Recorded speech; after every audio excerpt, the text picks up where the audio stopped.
Study for education आप लोगों का स्वागत करता है। अच्छे ज्ञान के लिए तथा यूपी बोर्ड में संचालित भौतिक विज्ञान के संपूर्ण अध्ययन के लिए हमारे चैनल को सब्सक्राइब एवं लाइक करें।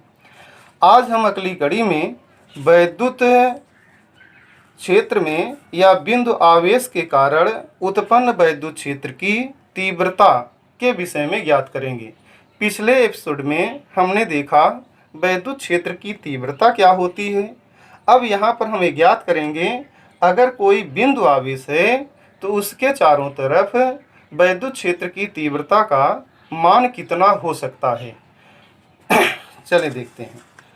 मान लिया गया कि दो आवेश हैं या एक बिंदु आवेश Q है जो कि A बिंदु पर स्थित है। इससे R दूरी पर एक परीक्षण आवेश Q0 लिया गया।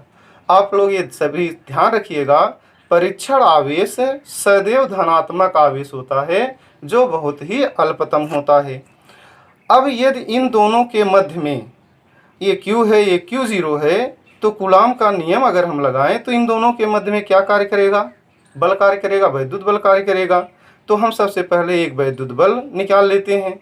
वैद्युत बल निकालने के बाद हम उसमें परीक्षण आवेश से भाग दे दें यदि, तो हमें वैद्युत क्षेत्र की तीव्रता ज्ञात हो जाएगी। जैसे इन्हीं दोनों पहले समझ लेते हैं तब इसके बारे में अध्ययन करते हैं। Q के कारण Q0 पर लगने वाला वैद्युत बल अगर F हो तो क्या हो जाएगा? 1/4πε0 Q0 बटे r²। कूलाम का नियम है। अगर ये माध्यम K में स्थित है तो K हो गया, तो ये बराबर 1/4πε0 K Q0 बटे r²। लेकिन इसके पीछे वाले पार्ट में हमने देखा वैद्युत क्षेत्र की तीव्रता E बराबर क्या होती है? F बटे Q0 होता है। तो F बटे Q0, तो F का मान 1/4πε0 K Q0 बटे r² गुणे Q0 कट गया, अर्थात E का मान क्या आ गया? 1/4πε0 K Q बटे r²।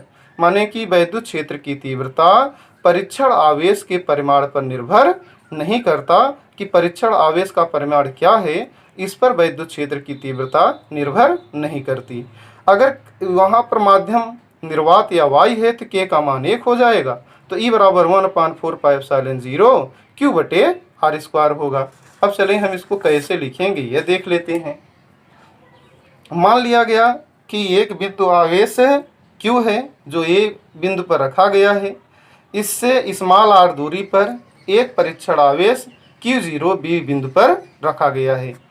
इन दोनों के मध्य लगने वाला वैद्युत बल F हो तो F बराबर 1/4πε0 K Q0 बटे r²।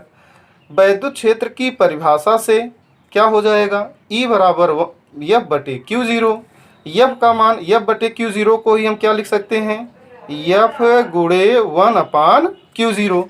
तो F का मान लिख दिए 1/4πε0 K Q0 बटे r² गुणे 1/Q0। इस Q0 से Q0 आपका कट गया, तो E बराबर 1/4πε0 K Q बटे r² होगा। अब यदि हम ये मान लें कि इन दोनों आवेशों के मध्य में जो माध्यम था वह वायु या निर्वात है, तो इसके लिए K का मान क्या हो जाएगा? 1 हो जाएगा। अगर K का मान हम 1 रखें तो यही सूत्र E बराबर 1/4πε0 Q बटे r² होगा। अब इसको सदिश रूप में कैसे लिखते हैं? सदिश रूप में लिखने के लिए वेक्टर E बराबर 1/4πε0 Q बटे r² इंटू r²। अब आगे क्या है? अनेक बिंदु आवेशों के निकाय के कारण उत्पन्न वैद्युत क्षेत्र की तीव्रता। जैसे मान लिया जाए कि यहाँ पर एक Q1 है, यहाँ Q2, Q3, Q4 कई हैं और यहाँ पर एक परीक्षण आवेश Q0 है, तो इन पर सभी के कारण उत्पन्न वैद्युत क्षेत्र की तीव्रता E1 मान लें, E2 मान लें, E3 मान लें, E4 मान लें, तो इस पर परिणामी वैद्युत क्षेत्र की तीव्रता क्या होगी? तो यह इसको समझने के लिए अध्यारोपण का सिद्धांत पर निर्भर करता है।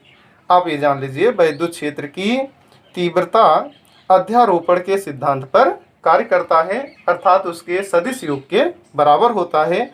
यदि किसी बिंदु पर भिन्न भिन्न आवेशों के कारण उत्पन्न वैद्युत क्षेत्र की तीव्रताएं क्रमशः E1, E2, E3 dot dot हों तो हम कह सकते हैं परिणामी वैद्युत क्षेत्र की तीव्रता E बराबर E1 वेक्टर E1 धन वेक्टर E2 धन वेक्टर E3 डॉट डॉट, माने दिशा सहित यहाँ पर अगर हम रख दें तो परिणामी वैद्युत क्षेत्र की तीव्रता हमें ज्ञात हो जाती है। धन्यवाद।